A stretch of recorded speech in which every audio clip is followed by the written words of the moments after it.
ini aktivis BIPA di Inggris. Yang terhormat Pak Dubes Desra Percaya, alhamdulillah ini bisa hadir pagi-pagi di Kota London, Pak. Kemudian tentu saja Pak Wakil Ketua Komisi 10, Pak Dr. Fikri, sering ketemu di Komisi 10. Kemudian yang terhormat juga ini Pak Adikbud, Pak Hairul, beserta seluruh tim di KBRI London, dan Bapak Ibu sekalian para penanggap, kemudian hadirin yang mengikuti dari ruang Zoom dan juga dari YouTube. Assalamualaikum warahmatullahi wabarakatuh. Izinkan saya untuk berbagi layar ya dengan materi yang sudah saya siapkan. Ini materi pendek saja untuk sekedar bisa menjadi rujukan pada saat kita mungkin nanti berdiskusi gitu ya.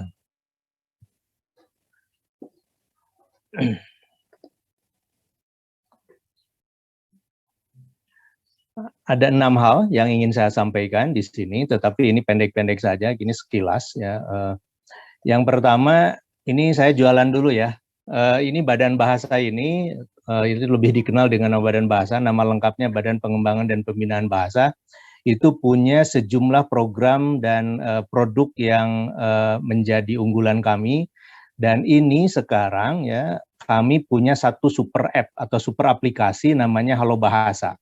Nah, Halo Bahasa ini memuat ya produk-produk kami, ada KBBI yang sudah sangat dikenal, kemudian ada UKBI di situ juga, BIPA, layanan BIPA juga ada di sana, kemudian layanan ahli bahasa, lalu ini yang mungkin bagi sebagian orang masih baru terdengarnya ini SIPEBI, aplikasi penyuntingan bahasa Indonesia.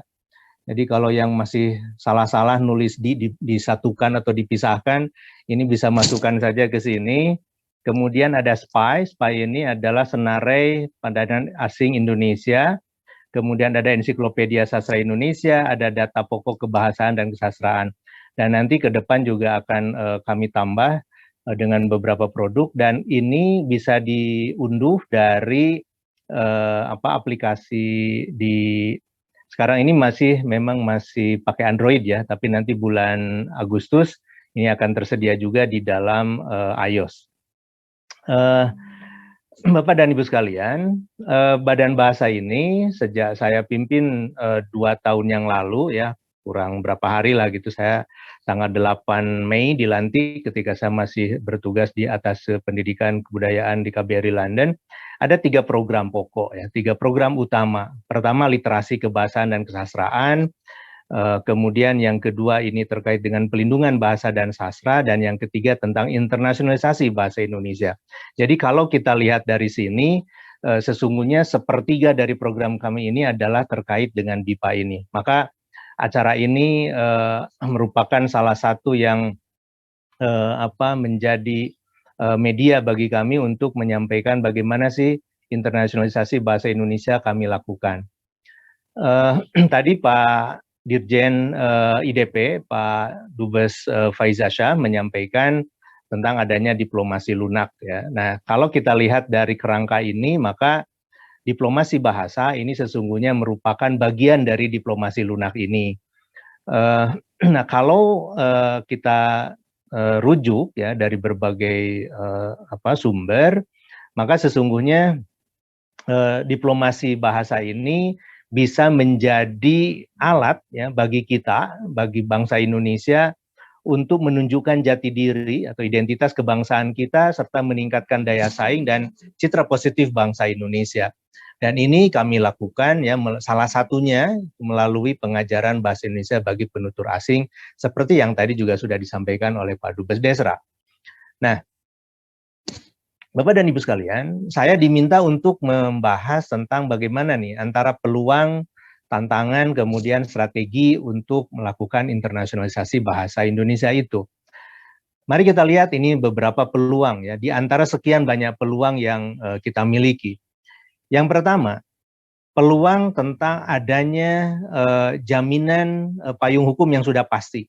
di dalam Undang-Undang Dasar 45 ya di pasal 36, kemudian Undang-Undang 24 tahun 2009, Peraturan Pemerintah 57 2014, kemudian Perpres 63 tahun 2019, ini semua mengatur bagaimana bahasa Indonesia itu menjadi salah satu media ya untuk meningkatkan martabat bangsa di kancah dunia begitu.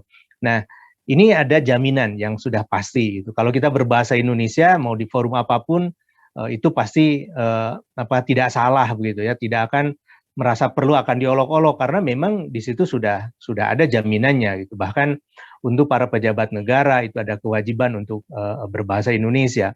Kemudian yang kedua, ini adanya lembaga kebahasaan yang fokus menangani dan menyelenggarakan diplomasi bahasa. Dalam hal ini kami di Badan Bahasa menjalin koordinasi dengan berbagai pihak di kementerian dan lembaga untuk melakukan internasionalisasi ini gitu. Nah, tidak di semua negara ya ada lembaga seperti ini yang khusus bicara tentang diplomasi bahasa. Jadi beruntung kita bangsa Indonesia memiliki badan bahasa yang sudah diatur dalam Undang-Undang 24 2009. Kemudian yang ketiga, ini keberadaan perwakilan Republik Indonesia di lebih dari 125 negara ya. Ini dilakukan melalui fungsi Pensosbud ya, penerangan sosial dan budaya, dan kemudian juga melalui kantor-kantor Adikbud ada di 19 negara. Nah, saya menambahkan di sini dengan sudut pandang baru ya. Mengapa saya katakan sudut pandang baru? Tadi Pak Dubes Desra menyebutkan BIPA saat ini menjadi salah satu program yang prioritas di KBRI, di perwakilan, dan ini juga kemudian dikuatkan oleh tadi pandangan dari Pak Dubes Faiza. Mengapa saya katakan seperti itu? Karena dulu ya tampaknya BIPA ini masih dipandang oleh dengan sebelah mata, apa sih kontribusi BIPA sesungguhnya gitu untuk diplomasi bangsa Indonesia. Namun kenyataannya sekarang ada pandangan baru ya, terutama di perwakilan ketika saya berkoordinasi dengan Pak Dubes Faiza ya, meminta bantuan Kemlu bagaimana saya bisa melakukan koordinasi dengan perwakilan-perwakilan Indonesia, kita ingin menawarkan program BIPA, responsnya sangat positif dan kemudian seluruh perwakilan Indonesia dibagi dalam 3 wilayah waktu itu begitu melakukan koordinasi. Yang hadir ada dubesnya, ada konjennya, ada wakil dubes, ada konsulatnya gitu dari konsulnya, dan juga dari Pensosbud begitu. Mereka sangat antusias. Nah, dan sejak itu muncul ya penambahan negara-negara baru yang sebelumnya tidak pernah ada kursus BIPA gitu. Nah, ini akibatnya kami justru yang menjadi keteteran ini ya karena hampir setiap minggu itu ada pembukaan kelas baru ya di negara-negara yang tadinya tidak pernah kita bayangkan. Katakanlah misalnya ya di Warsawa gitu ya di Polandia, kemudian di Denmark itu kan tidak pernah ada sebelumnya. Sekarang ada, kemudian di Swiss juga ada. Nah, kemudian Bapak Ibu sekalian yang keempat ini adanya mitra kerja di luar negeri ya, baik lembaga ataupun perorangan. Mereka adalah Indonesianis. Tadi saya melihat ada beberapa orang mitra kerja saya ketika saya masih di London ya, ada Nick Enden, ada Jeff Roberts tadi yang ikut hadir di forum ini. Mereka adalah mitra kita yang siap menjadi bagian dari program internasionalisasi bahasa Indonesia. Ada diaspora yang cukup besar jumlahnya begitu ya. Kemudian mahasiswa kita ini di London ya di UK dengan PPI-nya begitu. Kemudian para alumni penerima beasiswa Indonesia, apakah itu Darmasiswa, apakah itu BSBI atau apakah itu kelompok negara berkembang gitu ya dan macam-macam. Dan juga tentu saja alumni BIPA. Kemudian yang kelima, ini besarnya minat orang asing belajar bahasa Indonesia. Nah, catatan kami nanti akan saya tunjukkan datanya, saat ini mungkin sudah ada di angka sekitar 142.000 menjadi pembelajar aktif BIPA gitu ya, baik yang difasilitasi oleh Badan Bahasa maupun langsung difasilitasi oleh perwakilan atau mereka menjadi lembaga mandiri yang menawarkan BIPA. Kemudian ada peluang lain yaitu potensi dan daya tarik alam, budaya, ekonomi Indonesia ya. Jadi Indonesia punya penduduk yang sangat besar ya sebagai pasar bagi pelaku ekonomi begitu, ini menjadi daya tarik dan ada kelas-kelas yang kami buka khusus misalnya untuk kelas-kelas para investor yang akan berinvestasi di Indonesia. Kemudian ini tidak juga boleh dilupakan ya, tidak boleh dilupakan bahwa sistem kebahasaan bahasa Indonesia ini relatif mudah untuk dipelajari. Sehingga dalam beberapa hari atau minggu pun ya, minggu saja itu mereka sudah para pembelajar itu bisa berbahasa Indonesia. Namun Bapak Ibu sekalian, bukan hanya peluang yang ada, kita juga memiliki tantangan. Nah, di antara sekian banyak tantangan ini, saya mencatat ada 7 tantangan ini ya. Yang pertama ini, dan saya tempatkan di urutan pertama, ini masih tentang beragamnya sikap bahasa para pelaku diplomasi bahasa dan pemangku kepentingan.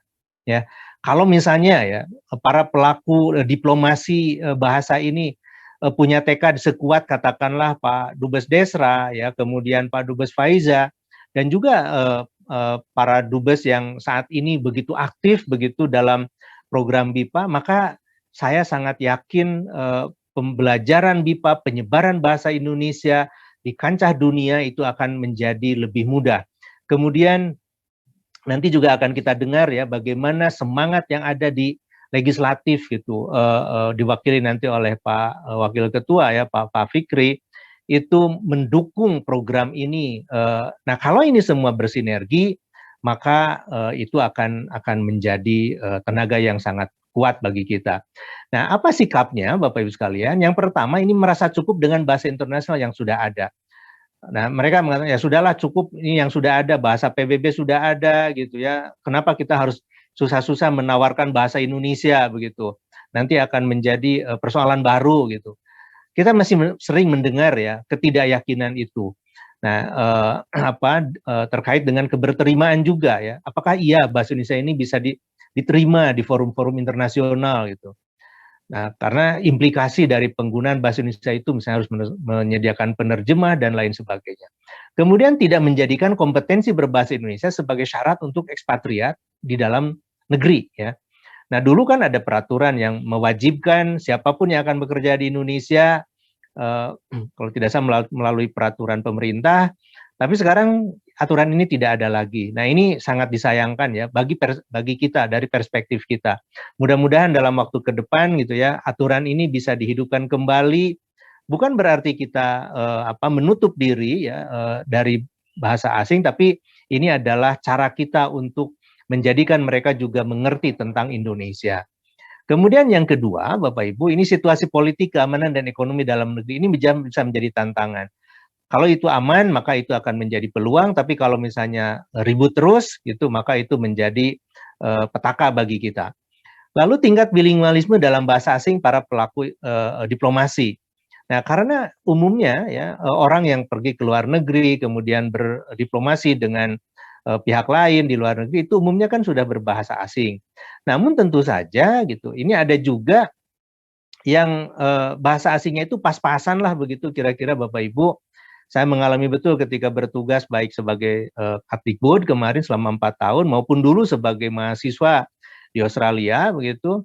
Saya menemukan banyak sekali orang yang berkunjung ke kedua negara itu paling tidak itu dengan bahasa asing yang sangat terbatas, padahal bisa menggunakan bahasa Indonesia, tapi tetap saja mereka menggunakan bahasa asing itu gitu. Akhirnya ya kita juga yang mendampingi, yang jadi kerepotan begitu ya.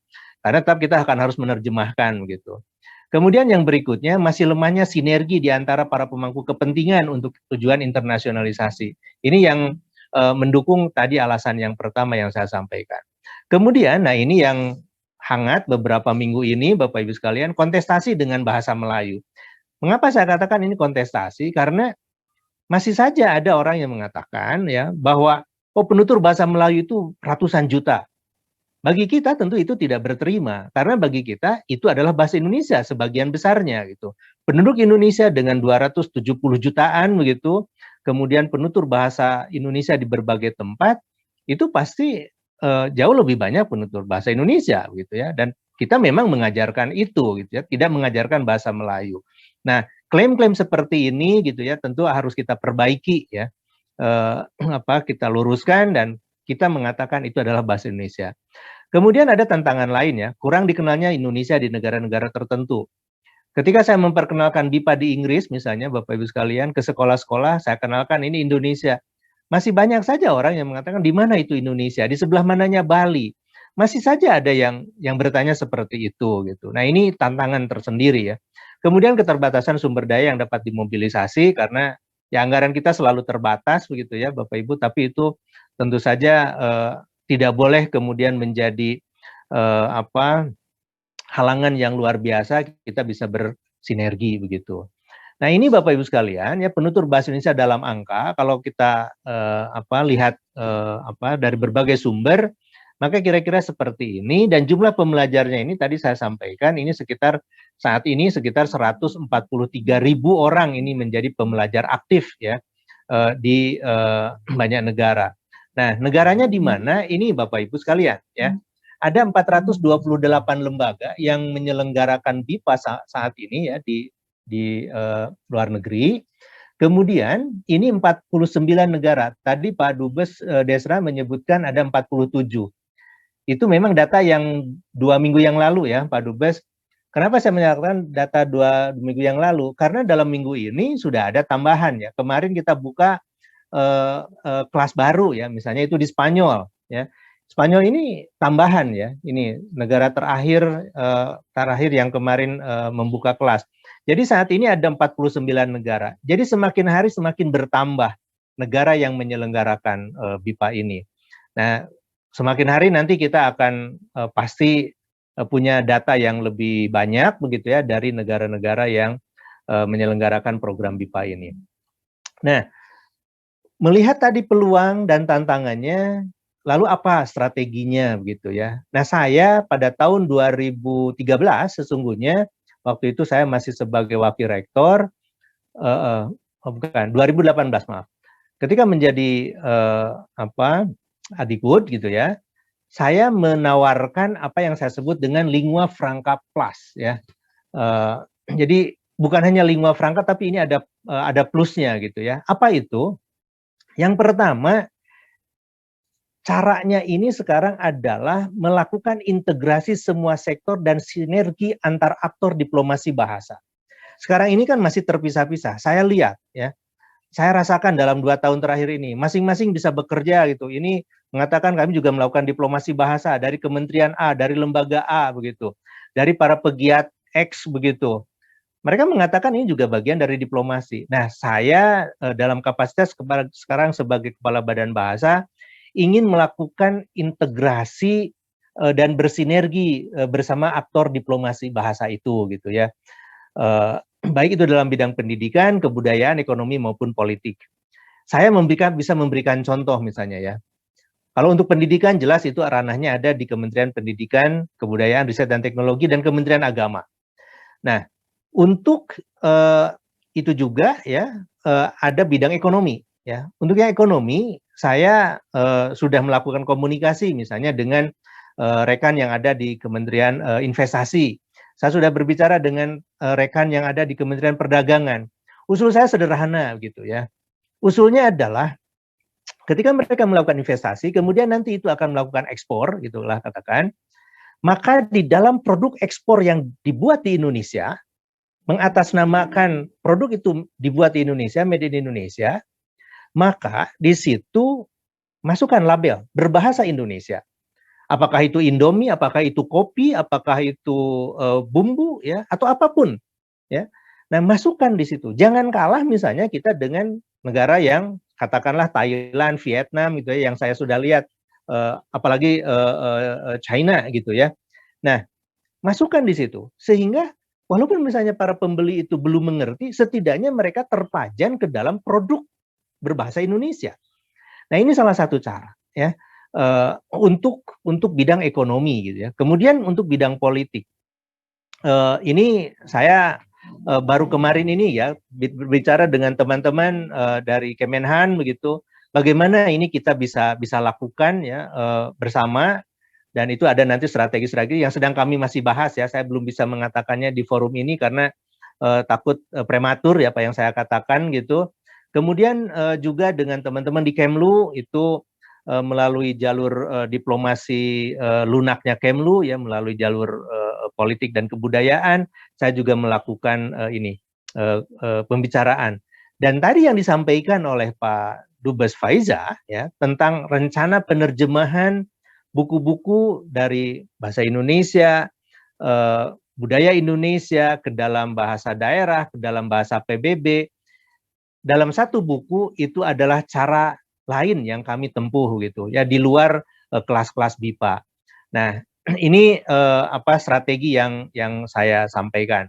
Kemudian yang kedua, pendekatan ini kan kami lakukan secara konsisten dan berkelanjutan. Dan ini pasti tidak reaktif ya. Saya menyebutnya non reaktif. Ini tidak ada kaitannya dengan COVID ya, Bapak Ibu, tidak ada. Ini non reaktif itu misalnya begini. Ketika orang lain mengklaim, katakanlah tetangga sebelah, Malaysia mengklaim ini bahasa Melayu akan digunakan menjadi bahasa pengantar di ASEAN. Lalu kita bereaksi, meresponsnya. Bukan itu. Karena memang kita sudah melaksanakan program BIPA ini jauh sebelum klaim-klaim itu dilakukan. Program Dharma Siswa kita sudah diberikan sejak tahun 70-an gitu ya. BSBI dari Kemlu juga sudah dimulai cukup lama gitu. Beasiswa gerakan negara-negara non-blok gitu ya, negara berkembang ini juga sudah dilakukan cukup lama gitu. Nah, LPDP apalagi sekarang ya sangat gencar gitu memberikan beasiswa. Kenapa kita tidak melakukan itu juga secara bersinergi? Jadi kita akan secara konsisten kemudian berkelanjutan. Ya. Jadi tidak akan sekali pukul lalu kita lari, tidak hit and run. Kita akan terus lakukan, kita bina gitu ya. Kita dampingi. Dan yang terakhir ini saya menyebutnya strategi lompatan katak ya, frog leap gitu ya Bapak Ibu. Kita kan sekarang masih berpikir ASEAN nih ya. Sudah ini garap saja dulu ASEAN. Pasti kita akan banyak berdiskusi panas ya gitu kalau saya katakan dengan Malaysia saling klaim gitu. Nah, kalau misalnya itu ASEAN ya masih menjadi medan pertempuran dalam tanda petik yang panas gitu. Kenapa kita tidak lompat juga ke arena yang lain yang lebih luas gitu? Saya sudah berbicara dengan teman-teman di UNESCO gitu ya. Saya punya strategi nanti bersama dengan teman-teman di UNESCO bagaimana ini melalui jalur mereka gitu ya. Bahasa Indonesia ini lebih banyak diperkenalkan ya. Saya masih menunggu konfirmasi teman-teman nanti yang mewakili Indonesia di organisasi-organisasi multilateral begitu untuk juga menjadikan bahasa Indonesia ini sebagai sasaran mereka gitu. Nah, langkah ini akan kami lakukan secara konsisten gitu ya, secara berkelanjutan. Kemudian pasti harus dengan penuh semangat gitu ya. Lompatan kata. Kalau misalnya ini ASEAN, katakanlah di sini, ya kita lompat juga ini ke yang lebih atasnya gitu Bapak Ibu sekalian, ke dunia yang lebih luas. Kalau misalnya di sini sumpek begitu di level ASEAN, ya kenapa kita tidak lompat saja ke level yang lebih luas di perwakilan organisasi internasional multilateral begitu ya. Nah, langkahnya seperti apa itu lagi-lagi karena ini masih dalam pembicaraan saya dengan Deputi Wakil Tetap kita di UNESCO gitu ya. Nanti pada waktunya strategi-strategi ini akan menjadi bagian dari strategi bersama dari kementerian dan lembaga. Nah, pikiran-pikiran itu secara konsisten saya buat gitu ya Bapak Ibu. Ini sudah ada 2 artikel saya. Yang pertama ini 16 Agustus menyambut Hari Kemerdekaan waktu itu tahun lalu 2021. Saya menulis di Harian Republika ada diplomasi bahasa. Ini ada butir-butir yang tadi saya sampaikan dan ini yang terbaru kemarin ya muncul juga di koran Kompas ya pada tanggal 21 April bertepatan dengan hari peringatan Hari Kartini gitu ya. Nah, jadi itu saja Bapak Ibu sekalian sebagai bahan diskusi bagi forum ini ya, bagaimana Badan Bahasa bekerja ya dan bagaimana itu sudah dicapai dan tantangan apa ke depan dan kami akan melakukan apa ke depan. Terima kasih atas perhatian Bapak Ibu. Mohon maaf apabila ada hal yang Assalamualaikum warahmatullahi wabarakatuh.